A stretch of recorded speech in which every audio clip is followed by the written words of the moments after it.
Paano ba mag-trade? Paano ba natin i-trade ang Worldcoin?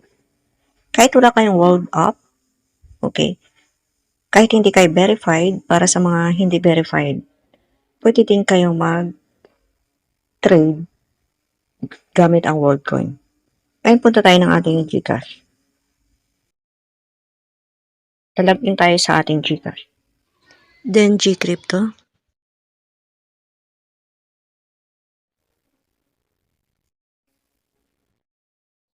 Ngayon, andito na tayo sa ating Gcrypto. Ngayon, magta-top up tayo dito. Pindutin natin yung top up.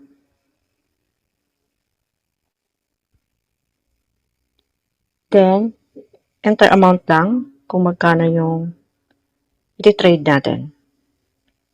So, maglalagay ako dito ng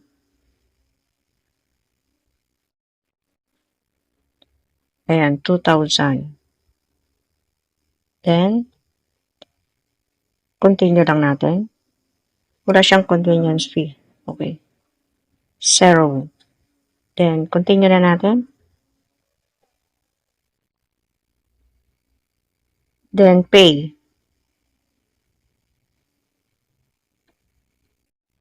Ayan, done na. Pindutin natin yung done.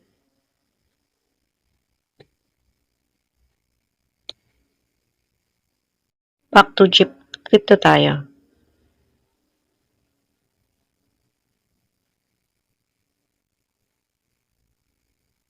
Ayan, pumasok ng ating 2,000 dito. Ngayon, punta tayo dito sa ating market. Pindutin natin yung market. Then, search natin dito kung ano yung gusto nating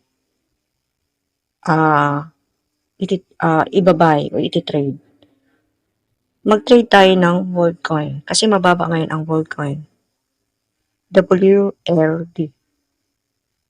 Ang value niya is 55.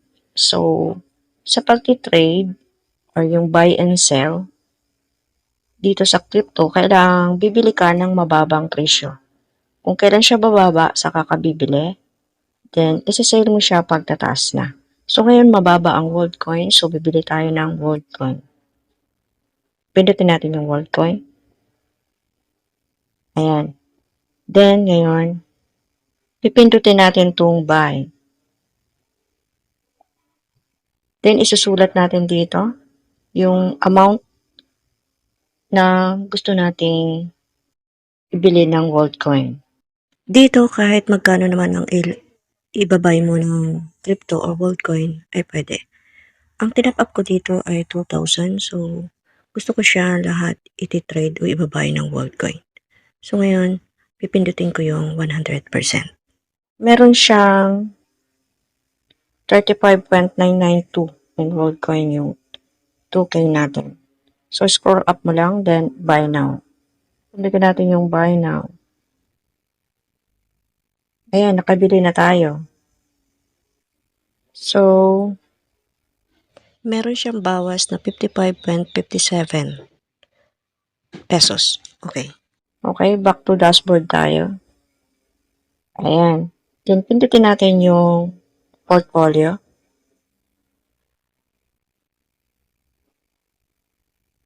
Ayan. Napunta na sa ating Worldcoin. So, meron na tayong Worldcoin dito.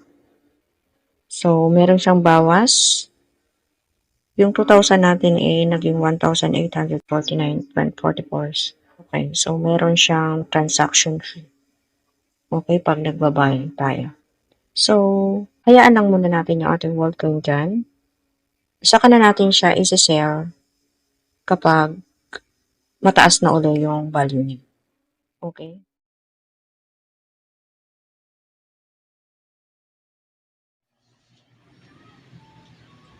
Dito sa Binance, pwede kayong gumawa ng account ninyo kahit hindi kayo magpa-verify. Hindi kayo magkukuha ng KYC o papasa ng IDs o selfies.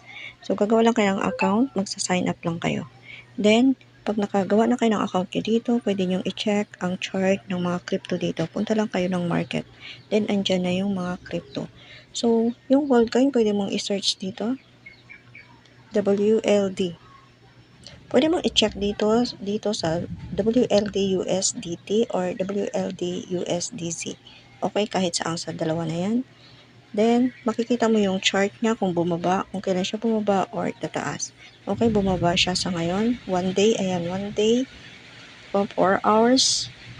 Then, dito, pwede mo siyang i-check kapag 1 month, kung gusto mong tingnan, ayan siya, bumaba siya, di ba? So, ayun, galing doon, 11.972, bumaba siya dito sa 0.64. So, pwede kang bumili dito. Okay? Pwede kang bumili, tapos, isi-sell mo na lang siya pag tataas ulit. Kasi bumaba siya ngayon. Ayan. Ganun ang pag-check ng chart ng crypto or ng Worldcoin dito sa Binance. Ayan. Para sa mga verified user ng World App, pwede nyo itong deposit sa Uno. Okay? Para tutubo kayo or may makiklaim kayo every 24 hours or every day. Paano nyo ito madadala doon sa inyong World App or sa Uno? So, ngayon punta muna tayo ng ating World App. Ayan, dito sa wallet, pindutin mo yan. Then, pindutin mo itong total doc or tatlong dots sa gilid. Then, pindutin mo yung receive. Then, hanapin mo yung Worldcoin. Pindutin mo yung Worldcoin. Then, World Chain. Then, dito yan, ikakopy mo na lang to, yung wallet address or QR code. Ako, gusto ko sa QR code, pindutin ko yung QR code. Then, pwede mo itong picturean or screenshot. Okay, so sa mga wallet address, pwede mong i-copy yan. Okay, so balik na tayo. Kapag okay na, na-copy mo na or na-screenshot na yung QR code, balik na tayo ng ating Gcrypto. Then, ngayon, dito na tayo sa ating Gcrypto, pindutin na natin yung Worldcoin. Then, pindutin natin yung send. Then, dito, pindutin lang natin yung maximum para lahat ng funds natin dito ay ating maililipat doon sa ating World App. Then, dito, pwede mong i-paste na lang yan dito. Or ako kasi is QR code, so pindutin ko ito. Then, ayan, kasi nag-screenshot ako, pindutin ko itong upload code. Ito yung code, QR code. Ayan na yung wallet address. So, ngayon, mayroon siyang minimum send amount ng 1.5. So, ito yung minimum na pwede mo siyang i-transfer doon sa World App. So, may network fee siya na 0.5 Worldcoin. So, ito yung ating total amount. Then, pindutin mo lang yung box dito kapag okay na. Then, send Worldcoin. Pindutin mo yung send Worldcoin. You are about to send 35.487. So, send Worldcoin.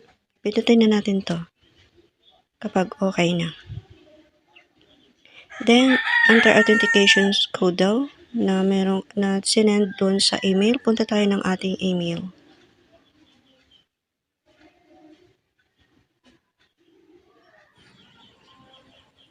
So, ito yung code. Pindutin natin, then copy.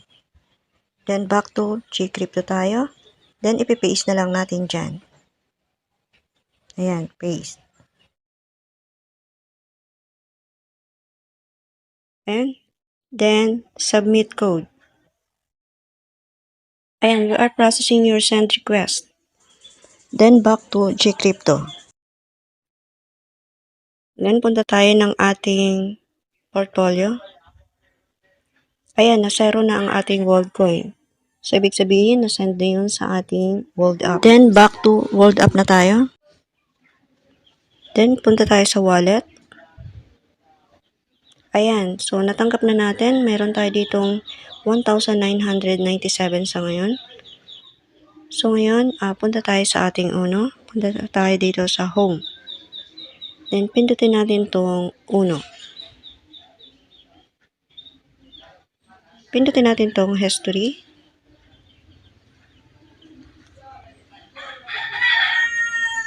Ayan yung ating na-receive ngayon na Worldcoin galing sa Gcrypto. Ngayon, pindutin natin itong Earn. Kasi di-deposit natin dito siya sa Uno. Para tutubo tayo araw-araw o every 24 hours. Then, deposit. Pindutin mo yung deposit. Then, pindutin mo yung Vault Coin. Then, pindutin mo lang yung maximum. Ayan yung ating madideposit dito sa Uno. Then, pindutin mo yung deposit. Ayan. So, allow lang natin.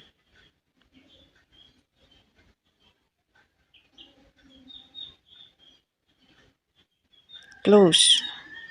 So, ayan, pumasok na dito sa ating Uno. Ayan. So, every 24 hours, meron siya, mag-update siya. Ayan, reward update every 24 hours. So, tutubo siya every 24 hours. Ayan po. Then, anytime pwede mo naman siyang withdrawin. Pindutin mo lang yung withdraw. Okay.